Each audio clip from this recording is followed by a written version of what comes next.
देश में इस वक्त सबसे ज्यादा चर्चा यूपी सीएम योगी और योगी मॉडल की। योगी आदित्यनाथ यूपी में सबसे लंबे समय तक मुख्यमंत्री बनने का रिकॉर्ड अपने नाम कर चुके हैं। आज यूपी में योगी सरकार के 7.5 साल पूरे हो गए। योगी के ये 7.5 साल का कार्यकाल जिस तरह अपराधियों और माफियाओं के लिए 7.5 ही साबित हुआ है, उसको लेकर भी बहुत सी बातें होती रही और अब भी हो रही हैं। लेकिन इन सब बातों को की परवाह किए बिना योगी आदित्यनाथ ताबड़तोड़ एक्शन में जुटे हैं। उनका मैसेज क्लियर है, मैं झुकेगा नहीं। योगी ऐसे ऐसे फैसले ले रहे हैं और उन फैसलों पर जिस तरह से एक्शन हो रहा है, उसकी चर्चा हर जगह है। उनमें फैसले लेने की जो क्षमता है, उसको लोग नजीर की तरह देख रहे हैं। वो मिसाल बन चुके हैं। जैसे ढाबों और होटल्स में नेम प्लेट जरूरी है, अपराधियों का नॉन स्टॉप एनकाउंटर, भू माफियाओं पर बुलडोजर एक्शन, गड्ढा मुक्त सड़कें वरना टोल टैक्स नहीं। ऐसे फैसले सीएम योगी लगातार ले रहे हैं। सीएम योगी के वो एक्शन जो दूसरे राज्यों के लिए योगी मॉडल बन गए हैं, उनके बारे में आज आपको पाठशाला में विस्तार से बताऊंगा। लेकिन सबसे पहले बात योगी आदित्यनाथ के उस ऑर्डर की जिसकी चर्चा कांग्रेस की सरकार वाले राज्यों में भी हो रही है। दरअसल योगी आदित्यनाथ किसी भी मुद्दे पर चर्चा कम और एक्शन ज्यादा लेने में विश्वास रखते हैं और हाल के दिनों में यूपी में कुछ जगहों पर रोटी में थूकने, जूस में यूरिन मिलाने, खाने में मिलावट जैसी घटनाएं सामने आई, जिसके बाद सीएम योगी ने अशुद्ध के खिलाफ युद्ध का ऐलान कर दिया। खाने पीने के सामान के साथ गंदी हरकत करने वालों के हाहाकारी इलाज का रास्ता साफ कर दिया, जिसके बाद कांवड़ यात्रा के बाद रेस्टोरेंट और ढाबों की नेम प्लेट फिर चर्चा में आई, क्योंकि सीएम योगी ने आदेश दे दिया है कि यूपी में अब सभी रेस्टोरेंट और ढाबों का पुलिस वेरिफिकेशन जरूरी होगा। रेस्टोरेंट और ढाबों में उनके मालिक और मैनेजर की नेम प्लेट लगानी होगी सब जगह। इसके साथ ही आदेश में साफ कहा गया है कि खाने पीने के सामान में गंदी चीजों की मिलावट करने वालों के खिलाफ सख्त एक्शन लिया जाएगा। इस आदेश की जरूरत क्यों पड़ी, यह समझना जरूरी है। दरअसल सीएम योगी को हाल के दिनों में शामली, हापुड़ और गाजियाबाद में जूस में थूकने, यूरिन, पेशाब मिलाने के मामले सामने आए। इसके अलावा बागपत का भी एक वीडियो वायरल हुआ जिसमें आरोपी मोहम्मद शहजाद तंदूर में रोटी बनाते वक्त उन पर थूकता दिखाई दिया, जिसका जिक्र सीएम योगी ने पिछले दिनों गोरखपुर में एक रेस्टोरेंट के उद्घाटन के वक्त भी किया। आपको वो बयान सुनवाता हूं, फिर आपको बताऊंगा इसका परमानेंट इलाज करने के लिए योगी ने जो एक्शन लिया वो कैसे कांग्रेस की सरकार हिमाचल प्रदेश में अब करने जा रही है। पहले योगी को सुनिए। वो हापुड़ वाला जूस तो नहीं मिलेगा ना, या थूक लगा करके वे रोटियां तो नहीं मिलेंगी, आपको शुद्ध मिलेगा जो भी मिलेगा। गोरखपुर में तो योगी ने सिर्फ शब्दों से ऐसी गंदी हरकत करने वालों को मैसेज दिया, लेकिन फिर इस गंदे काम पर नकेल कसने के लिए योगी स्टाइल में फरमान जारी किया और वो हिमाचल प्रदेश की कांग्रेस सरकार को भी रास आ गया। हिमाचल सरकार ने भी अब योगी मॉडल को अपनाने का फैसला कर लिया है, जिसकी जानकारी हिमाचल सरकार में मंत्री विक्रमादित्य सिंह ने दी। उन्होंने सोशल मीडिया पर एक पोस्ट में सीएम योगी के ऑर्डर वाली खबर शेयर की और उसके साथ लिखा कि हिमाचल प्रदेश में भी उत्तर प्रदेश की तरह सभी रेस्टोरेंट और फूड स्टॉल लगाने वालों को नेम प्लेट लगाना जरूरी होगा ताकि लोगों को किसी भी तरह की परेशानी ना हो।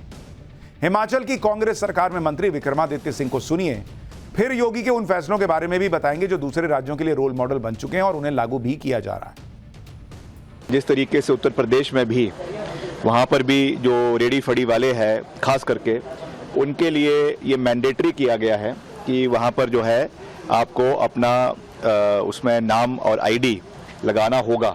तो हमने भी इसको यहाँ पर पूरी मजबूती से लागू करने का निर्णय किया है कि जो भी अपना दुकान चला रहा है, रेडी फड़ी चला रहा है, उसको अपना आईडी, अपना क्लियर आइडेंटिफिकेशन उसमें करना होगा। अब कोई कांग्रेस से पूछे, जब यही काम योगी आदित्यनाथ ने यूपी में किया था तो इसे माइनॉरिटीज पे हमला बता दिया था, देश में हिंदू मुसलमान करने की कोशिश बता दिया था। मोदी योगी पे सवाल खड़े किए थे इसी कांग्रेस और पूरे इंडिया अलायंस ने। अब कांग्रेस की सरकार हिमाचल में कर रही है। कई लोग तो सोशल मीडिया पे लिख रहे हैं कि हिमाचल में जो हिंदुओं ने अपनी ताकत दिखाई है उसका असर है ये कि वहां पर कांग्रेस सरकार को इस तरह के फैसले लेने पड़ रहे हैं।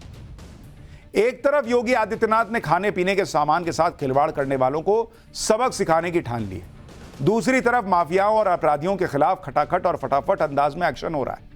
यूपी में योगी के आने से पहले एक वक्त ऐसा था कि कानून व्यवस्था बहुत बड़ी चुनौती थी भाई, माफियाओं का बोलबाला होता था, अपराधियों को किसी तरह का कोई खौफ नहीं था। लेकिन आज गुंडे माफिया अपराधियों में खौफ है, और यह खौफ एनकाउंटर और बुलडोजर जैसे एक्शन की वजह से। 2017 में योगी आदित्यनाथ पहली बार मुख्यमंत्री बने और 20 मार्च 2017 से 5 सितंबर 2024 तक के आंकड़ों पर अगर नजर डालें, यूपी में 12,964 एनकाउंटर हुए, जिनमें 207 अपराधी मारे गए। योगी सरकार में अपराध का सफाया करने के लिए ऑपरेशन लंगड़ा भी चला, जिसमें 6,500 अपराधी घायल हुए, जबकि कुल 27,117 अपराधी गिरफ्तार हुए।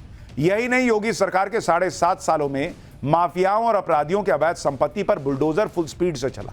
इस दौरान 1,535 अपराधियों के अवैध निर्माण पर बुलडोजर एक्शन हुआ। भले ही सुप्रीम कोर्ट की रोक के बाद लोगों को लगा हो कि अब यूपी में बुलडोजर का इंजन बंद हो जाएगा, नहीं बॉस, यूपी के बहराइच में फिर बुलडोजर का एक्शन हुआ है।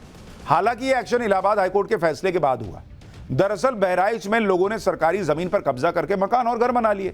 कई बार नोटिस दिया गया, लेकिन लोग घर खाली करने, दुकान खाली करने को तैयार नहीं थे। इसके बाद कानूनी प्रक्रिया को पूरा किया गया और हाईकोर्ट से आदेश मिलने के बाद आज प्रशासन की टीम अवैध निर्माण को ढहाने के लिए बुलडोजर लेकर पहुंच गई। एक ही दिन में 23 अवैध मकानों और दुकानदारों को मिट्टी में मिला दिया गया।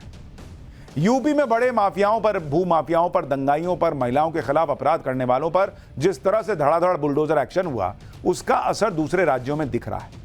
बुलडोजर एक्शन की वजह से योगी आदित्यनाथ को सोशल मीडिया पर लोग बुलडोजर बाबा के नाम से बुलाने लगे और इसका जनता पर ऐसा पॉजिटिव असर हुआ कि दूसरे राज्यों में योगी मॉडल फॉलो होने लगा। इसमें मध्य प्रदेश है, हरियाणा है, गुजरात है, राजस्थान है, दिल्ली है और झारखंड जैसा राज्य शामिल है। ऐसा नहीं है कि सिर्फ बीजेपी की सत्ता वाले राज्यों में भी बुलडोजर एक्शन दिखा, कांग्रेस और दूसरे पार्टियों के सत्ता वाले राज्यों में भी बुलडोजर की गरज सुनाई दी।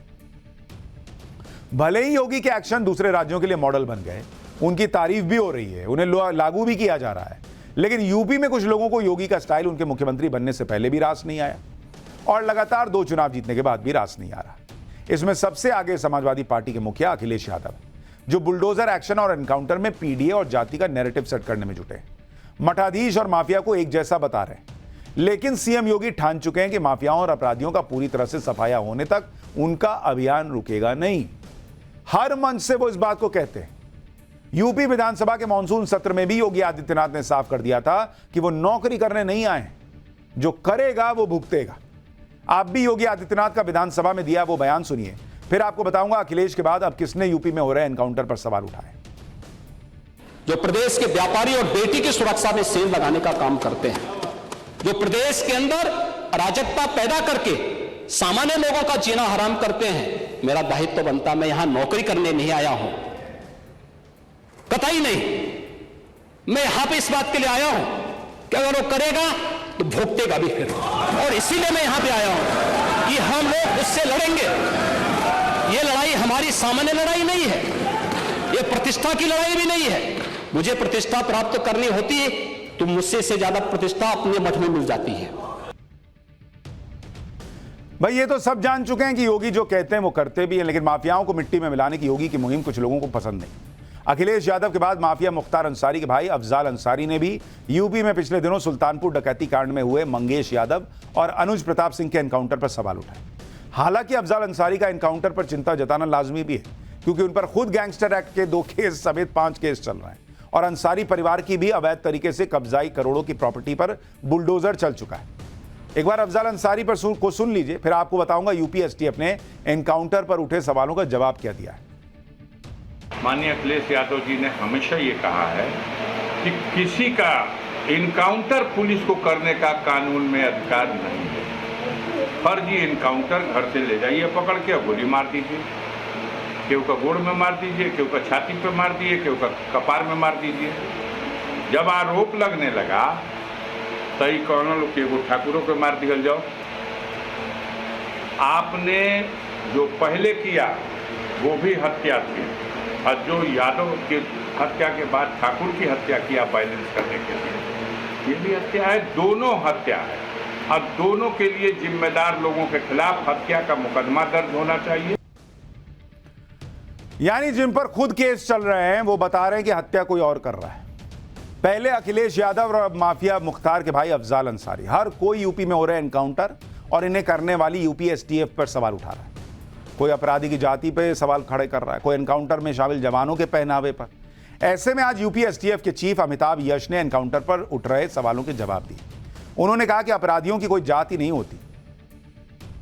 एसटीएफ के लिए कोई भी अपराधी सिर्फ अपराधी होता है और जब भी कार्रवाई होती है तो पहली कोशिश गिरफ्तारी की होती है, लेकिन एसटीएफ के पास जो केस आते हैं वो खूंखार अपराधियों से जुड़े केस होते हैं।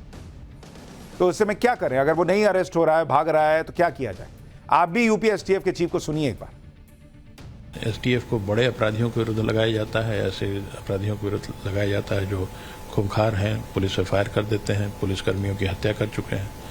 तो ऐसे में ये लाजमी है कि एसटीएफ को अपनी तैयारी भी करनी पड़ती है अपराधियों के हिसाब से, और वैसी ट्रेनिंग भी करानी पड़ती है और उनको उसी माइंडसेट से अपराधियों को पकड़ने के लिए अपना जाल भी तैयार करना पड़ता है। ये हर इनकाउंटर बहुत ही कड़ी परीक्षा से होकर गुजरता है। मैंने ये कुछ डिबेट्स में, टीवी डिबेट्स में सुना है कि ये आउट ऑफ टर्न प्रमोशन के लिए अथवा इनाम के लिए किए जाते हैं। आउट ऑफ टर्न प्रमोशन का कोई नियम यूपी में पिछले 8 सालों से नहीं है। यानी बात सिर्फ एनकाउंटर की नहीं बल्कि नैरेटिव की है। यूपी में जल्दी 10 सीटों पर होने वाले विधानसभा उपचुनाव को देखते हुए हर पार्टी और नेता अपना अपना नैरेटिव सेट करने में जुटे हैं। ऐसे में आने वाले दिनों में भी सीएम योगी के ताबड़तोड़ एक्शन पर जारी बवाल के फिलहाल थमने की उम्मीद कम ही दिख रही। अब आप ये भी देखिए कि 10 अक्टूबर से पहले यूपी की सड़कों को गड्ढा मुक्त करने के लिए भी योगी ने कह दिया। इसके साथ ही योगी ने एनएचएआई के अधिकारियों से भी कह दिया कि जब तक हाईवे के गड्ढे ठीक नहीं होते तब तक लोगों से टैक्स ना वसूला जाए। यानी लोगों की जो तकलीफ है उसको योगी आदित्यनाथ समझ रहे हैं और उस पर एक्शन भी ले रहे हैं। लेकिन पाठशाला में अब अगली क्लास का वक्त हो गया। नकली नोट बनाने की फैक्ट्री सपा और अखिलेश की नई मुसीबत बनेगी क्या? नकली नोट बनाने वालों का वो इलाज कि अब असली नोट देखकर भी वो कांपेंगे, उसका चल।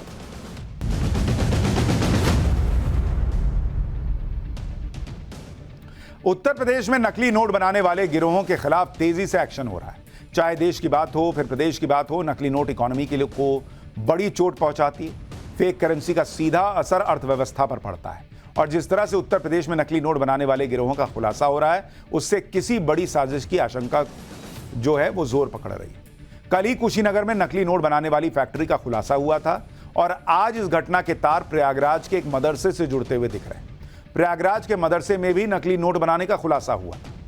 कुशीनगर में नकली नोट बनाने वाले गिरोह का कनेक्शन प्रयागराज के मदरसे से था। कुशीनगर में पकड़े गए जाली नोट प्रयागराज के मदरसे में छापे गए थे। नेपाल और डी कंपनी से आरोपियों का कनेक्शन हो सकता है, ऐसा कहा जा रहा है। यानी जाली नोट का यह मामला जितना सीधा दिख रहा है, हो सकता है ये उससे भी कहीं बड़ा नेटवर्क हो और यह भी संभव है कि देश के खिलाफ कोई बड़ी साजिश हो। पिछले 1 महीने के दौरान यूपी में जाली नोट बनाने वाले गिरोह के 2 बड़े मामले आए हैं, जिसमें ताजा केस कुशीनगर का है, जहां पुलिस ने जाली नोट के इंटरनेशनल गैंग का भंडाफोड़ किया। पुलिस ने नकली नोट बनाने वाले गिरोह के 10 लोगों को गिरफ्तार किया। गिरफ्तारी के बाद कुछ आरोपियों को व्हील चेयर पर लाया गया। उनके पैरों पर प्लास्टर बंधा हुआ था।